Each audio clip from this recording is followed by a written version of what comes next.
అమ్మ ఈ రోజున మెగా డిఎస్సి పోస్టులకు సంబంధించి కొన్నేళ్ల తరబడి కష్టపడి కుటుంబంలో ఎన్నో ఇబ్బందులు ఎదుర్కొని కూడా ఇంత సక్సెస్ఫుల్గా మీరు ఉద్యోగం సంపాదించారు. దీన్ని రాజకీయం చేస్తూ నిరాధారమైన ఆరోపణలతో ఏదో జరిగిపోయింది, ఏదో పోస్టులు అమ్ముకున్నారని చెప్పే వాళ్ళకి అసలు మీరు ఏం చెప్పదలుచుకున్నారు? ఇలా రాజకీయ కోణంలో చూడడం, చాలా విష ప్రచారం చేయడం చాలా బాధాకరం సార్. 2018లో డిఎస్సి నోటిఫికేషన్ వదిలినారు. 2024 వరకు డిఎస్సి నోటిఫికేషన్ లేదు సార్. 7 సంవత్సరాలు మేము 4 గోడల మధ్యన బతికి 4 గోడల మధ్య ప్రిపేర్ అయ్యి బయట సమాజానికి వచ్చి మొహం చూపిలేకంగా జాబ్ రాలేదా అని ఎన్నో అవమానాలు పడి ఈ రోజు ఈ స్థాయికి వచ్చిన మాకు మీరు ఫ్రాడ్ జరిగింది, పేపర్ లీక్ అయింది, స్పోర్ట్స్ కోటా అది డిఎస్సి లో కలపడం ఎంతవరకు న్యాయం కాదు సార్. స్పోర్ట్స్ కోటా సపరేట్ చూపించలేదు. ఎలాంటి ఆధారాలు లేదనుకోవడం వల్లనే మొన్న హైకోర్టు కొట్టేసింది కదా సార్. ఇలా విష ప్రచారం చేయడం ఏమాత్రం కరెక్ట్ కాదు సార్. మాలాంటి నిరుద్యోగులు ఎన్నో ఏళ్ళ కష్టపడి ప్రిపేర్ అయ్యి నిజాయితీగా జాబ్ తెచ్చుకున్న వాళ్ళకి ఎంతో నష్టం జరుగుతుంది సార్. 7 ఏళ్ల నుంచి వాళ్ళు ఒక్క నోటిఫికేషన్ వదలకపోగా ఇచ్చిన వాళ్ళపై బురద చల్లడం అనేది ఏమాత్రం కరెక్ట్ కాదు. మొదటి నుంచి కూడా కుట్ర కోణం చూస్తే మెగా డిఎస్సి అని మొదలుపెట్టిన దగ్గర నుంచి కూడా కొన్ని వందల కేసులు వేశారు. తర్వాత ఇంత పారదర్శకంగా నిర్వహించి పోస్టులు ఇచ్చిన తర్వాత కూడా ఇప్పుడు మళ్ళీ 10ల సంఖ్యలో పోస్టులు వాటి మీద కేసులు వేస్తున్నారు. కేవలం కేసులు వేయటమే తప్ప అదేమైనా నిలబడుతుందా? పోనీ వాళ్ళ ఆధారాలు చూపిస్తున్నారంటే ఏమి లేదు. ఎంతవరకు సమంజసం అంటారు? ఇలా ఆధారాలు లేకుండా ఓన్లీ వాళ్ళు ఏదో రాజకీయ పక్షంలో చూసి ఆధారాలు లేకుండా ఇలా లబ్ధి పొందడం అనేది ఏమాత్రం కరెక్ట్ కాదు సార్. ఆధారాలు చూపించి ఏదైనా ప్రూఫ్ చూపిస్తే అదర్ గవర్నమెంట్ కానీ ఎవరైనా సరే దాన్ని ప్రొసీడ్ అయ్యి ముందుకు చేసి వాట్ ఈస్ వాట్ అనేది తెలుసుకుంటారు కదా సార్. మీరు అన్నట్టుగా గత 5-6 ఏళ్లుగా పోస్ట్ అనేది లేదు. ఈ రోజున 16,300 పైచిలకు పోస్టు లోకేష్ గారు విద్యాశాఖ మంత్రిగా అంత పర్ఫెక్ట్ గా నిర్వహించడం కానీ, లేకపోతే మీకు ఎక్కడైనా ఫైనల్ కీ వదిలినప్పుడు కానీ, లేకపోతే మెరిట్ లిస్ట్ ఇచ్చినప్పుడు కానీ మీకు ఎక్కడైనా అనుమానాలు వచ్చాయి? మాకు ఎలాంటి అనుమానాలు రాలేదు సార్. కరెక్ట్ గా మా యొక్క ర్యాంకు, మా యొక్క కేటగిరీ బీసీ ఓసీ అనేది చూసి మెరిట్ లిస్ట్ ప్రకారం కరెక్ట్ గా చూసి వదిలినారు. కానీ సర్టిఫికేట్ వెరిఫికేషన్ అప్పుడు కానీ ఎలాంటి ఫ్రాడ్ జరిగినట్టు మాకు ఎలాంటి అనుమానాలు ఏమీ రాలేదు సార్. మెరిట్ లిస్ట్ వదిలినా, సెలక్షన్ లిస్ట్ వదలకపోయినా మెరిట్ లిస్ట్లో మా ర్యాంకు అవన్నీ చూసుకుంటే పర్ఫెక్ట్గా మేము ఒక ₹1 లంచం లేకుండా మేము జాబ్లోకి వచ్చినాం సార్. నాతో పాటు ఎంతో మంది పేదవాళ్ళు మా ఫ్రెండ్స్ అందరూ ఒక పండగలాగా చేసి దీన్ని అమరావతిలో అక్కడ పిలుచుకుపోయినారు కదా సార్. సీఎం చేతుల మీదుగా మేము అక్కడికి వెళ్ళడం, టీచర్స్ ప్రాక్టికల్గా చేపించడం సీఎం గారు స్వయంగా, అది మాకెంతో ఆనందాన్ని ఇచ్చింది. సో చివరిగా ఈ రోజున ఇక్కడ ఏదో నియోజకవర్గాల వారిగా మేము ఏదో జంజీ ఉద్యమం చేస్తున్నాం అది అని చెప్పుకుంటున్న వాళ్ళలో కనీసం మీకు తెలిసిన వాళ్ళు, మీతో ప్రిపేర్ అయిన వాళ్ళు ఎవరైనా నిజంగా మొన్న మెగా డిఎస్సి పోస్టులు ప్రిపేర్ అయిన వాళ్ళు లేకపోతే అన్యాయం జరిగిన వాళ్ళు ఎవరైనా మీకు కనపడ్డారా? అట్లా అన్యాయం జరిగినట్టు ఎవరు ఏం కనిపించలేదు సార్. అదంతా కేవలం ఏదో కుట్రపూరితంగానే కనిపిస్తుంది తప్ప ఎక్కడ అన్యాయం జరిగినట్టు ఎవరి నోటి మీద మేము నెగిటివ్ గా వినలేదు సార్, పాజిటివ్ గానే విన్నాం. ఇది ఎన్నో ఏళ్ల కళ. అంటే దాదాపుగా టీచర్ పోస్టులు 6-7 సంవత్సరాలుగా నోటిఫికేషన్ ఇచ్చిన దాఖలాలు లేవు. కూటమి ప్రభుత్వం ఏదైతే చెప్పిందో మొదటి సంతకం మెగా డిఎస్సి మీద అని చెప్పి అన్నట్టుగానే ఈ రోజున మీరు అందరూ మీ కష్టానికి దగ్గర ప్రతిఫలం వచ్చినా కూడా దీన్ని రాజకీయం చేస్తూ ఎక్కడో అవకతవకలు జరిగాయని చెప్పి చెప్తున్న వాళ్ళకి మీరు ఏం చెప్తారు sir?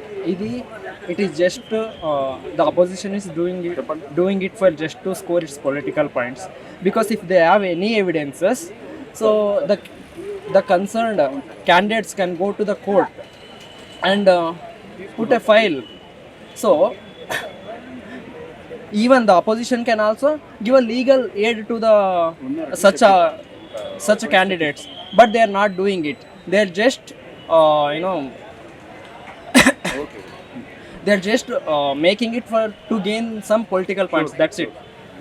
I am from Karnataka, sir. So if really there is any such thing, అంటే కొంచెం అంటే ఒకవేళ అలాంటి ఏమైనా ప్రాబ్లం అయ్యేలా ఉంటే నాతో అవ్వాలి. ఎందుకంటే నేను వేరే స్టేట్ వన్ కాబట్టి నాకు ఇక్కడ పొలిటికల్ ఎవరు పరిచయాలు ఉండవు. నాకెవరు కూడా అంటే మినిస్టర్స్ కానీ లేదా ఆఫీసర్స్ ఎవరు కూడా తెలియకుండా. సో అలాంటి మోసం ఏదో నాతో చేయొచ్చు. అలాంటి నాకే ఇప్పుడు ఉద్యోగం వచ్చిందంటే ఖచ్చితంగా ఇది పారదర్శకంగా అయింది. దాంతోపాటు ఇది సిబిటి ఫామ్లో అయినందుకు క్వశ్చన్ పేపర్ లీక్ అనడం జరగలేదు. మరి మెరిట్ లిస్ట్ ను వదిలేశారు. తర్వాత మళ్ళీ ఫైనల్ కీ అన్ని కూడా కరెక్ట్ గా వదిలేశారు. మనం కీలో ఏవైనా మిస్టేక్స్ ఉంటే ఆబ్జెక్షన్ చేయడానికి కూడా మనకు అవకాశం ఇచ్చారు. అవన్నీ అయిన తర్వాత రిజల్ట్ వచ్చింది. సో ఇంత ట్రాన్స్పరెంట్ గా జరిగినప్పటికీ ఎవరికైనా అలా అనిపిస్తుంటే అది కేవలం వాళ్ళకి ఈ రిజర్వేషన్ పట్ల అవగాహన లేకపోవడం వల్లనే. మీరు అన్నట్టుగా నాన్ లోకల్ పర్సన్ మీరే ఇంత ఇదిగా కష్టపడి సంపాదించుకుంటే ఏళ్ల తరబడి ఇక్కడే ఉండి ఉద్యోగాలు సంపాదించాలనుకునే ఎంతో మంది ఎన్నో కుటుంబాల కళ ఇది. దీన్ని కూడా ఈరోజు అపహాస్యం చేస్తూ వాళ్ళ కష్టాన్ని కేవలం రాజకీయ లబ్ధి కోసం వాడుకోవడం అనేది సమంజసమే అంటారు. డెఫినెట్లీ ఇది అలాగని ఓన్లీ టీచర్స్ వీళ్ళ ఫ్యామిలీ గురించే కాదు, మనం ఒకసారి విద్యార్థుల గురించి ఆలోచించండి. 5 సంవత్సరాల నుంచి అసలు స్కూల్లో టీచర్స్ లేకుండా పిల్లల ఎడ్యుకేషన్ అనేది ఎంత పాడైందంటే ఇప్పుడు మేము వెళ్ళినప్పుడు మేము దాన్ని ఫేస్ చేస్తున్నాం. 5 సంవత్సరాలు నేను వెళ్ళిన స్కూల్కి సార్, నేనే మొదటి సైన్స్ టీచర్ నా స్కూల్కి, అది హై స్కూల్లో నేనే మొదటి సైన్స్ టీచర్ని. అక్కడ టీచర్స్ లేరు, వాళ్ళకి బేసిక్స్ రావు. సో ఎంత కష్టపడుతున్నామో మాకు తెలుసు. విద్యా వ్యవస్థను ఎంత నిర్లక్ష్యం చేశారనే దానికి ఇది ఒక ఉదాహరణ. ఖచ్చితంగా. సో అలాంటిది ఇప్పుడిప్పుడే స్కూల్ కోలుకుంటున్నాయి. అలాంటప్పుడు ఇలాంటి దుష్ప్రచారాలు చేయడం ఇది చాలా దారుణమని నా అభిప్రాయం. Thank you sir. మీరు ఏంటి, మీ పోస్ట్ ఏంటి? నేను school assistant physical science sir. మీరు ఈ రోజున ఈ నేళ్ల తరబడి నిరీక్షించిన ఉద్యోగాలు, కష్టపడ్డారు, ఉద్యోగం సాధించారు, ఎంతో పారదర్శకంగా జరిగింది. కానీ దీన్ని రాజకీయం చేస్తూ ఈ రోజున అదేదో జంజీ ఉద్యమం అని చెప్తున్న వాళ్ళకి మీరు ఏం చెప్పదలుచుకున్నారు? ఇక్కడ మీరంతా సమావేశమైంది. నాకైతే ఖచ్చితంగా ఇది మెరిట్ ద్వారానే వచ్చింది. ఇప్పుడు ఆరోపణలు చేస్తున్నట్టుగా ఎక్కడో ఎవరో ఏదో చేశారని, ఫ్రాడ్ చేశారని, అది తప్పుడు ఆరోపణలు చేయడం అది నిజం కాదు. నా పరంగా మాత్రం నేను ఎన్నో సంవత్సరాలు కష్టపడి తెచ్చుకొని నోటిఫికేషన్ ఎదురు చూసి 16,000 పోస్టులు ఇచ్చినప్పుడు ఆనందపడి జాబ్ కోసం కష్టపడి చదువుకొని మెరిట్ ద్వారా మేము సెలెక్ట్ అయినాం. మెరిట్ ద్వారా సెలెక్ట్ అయిన తర్వాత కూడా మేము జాబ్ తెచ్చుకున్న తర్వాత కూడా ఈ ఆరోపణలు చేయడం అనేది సరికాదు. అదేంటే హారిజంటల్ అని లేకపోతే వర్టికల్ అని కనీసం వాటికి ఎట్లా వస్తుంది పోస్ట్, మెగా డిఎస్సి పోస్ట్ హారిజంటల్గా ఎలా వస్తాయి ఏమైనా తెలిసే వీళ్ళు మాట్లాడుతున్నారా? ఈరోజు జంజీ ఉద్యమం అని చెప్పి కూర్చుంటున్న వాళ్ళలో మీకు తెలిసిన అంటే మీతో పాటు పార్టిసిపేట్ అంటే ఉద్యోగాల కోసం ప్రయత్నించిన ఏ ఒక్క డిఎస్సి అభ్యర్థి అయినా కనబడుతున్నారు? నేను ఇన్ని రోజులు చూశాను కదండి, ఇంతవరకు నాకు ఎవ్వరు కూడా అదో పలానా ఫాల్స్ గా జరిగింది అనేది ఎక్కడ నేను చూడలేదు, వినలేదు కూడా. అందరూ మెరిట్ ద్వారానే సెలెక్ట్ అయినారు. అది ఏమంటారు, హారిజంటల్ వర్టికల్ అనేది వాళ్ళకి అవగాహన లేకుండా చేస్తున్న ఆరోపణలు అవి. యాక్చువల్లీ ఒక సార్ కోనా శశిధర్ సార్ కూడా ఒక రోజు మనకి యూట్యూబ్ లో లైవ్ పెట్టి దాన్ని క్లియర్ గా ఎక్స్ప్లెయిన్ చేశారు. క్లియర్ గా ఎక్స్ప్లెయిన్ చేసిన తర్వాత కూడా ఈ ఆరోపణలు అనేది రాజకీయంగా దెబ్బ కొట్టాలనే ఒక ఆకాంక్షతో ఉంది తప్ప దాంట్లో ఈ ఆరోపణలో ఎలాంటి నిజం లేదండి. వాళ్ళు పోస్టులు ఇవ్వకపోగా ఇచ్చిన పోస్టుల మీద ఇలా బురద తల్లి మీ కష్టాన్ని లేకపోతే మీ కుటుంబాలను కూడా అంటే ఒక రకంగా మన కష్టాన్ని అవమానించడమే అవుతుంది. దీనివల్ల వాళ్ళకు ఏంటమ్మా లాభం? వాళ్ళ లాభం ఏంటి, లబ్ధి ఏంటి?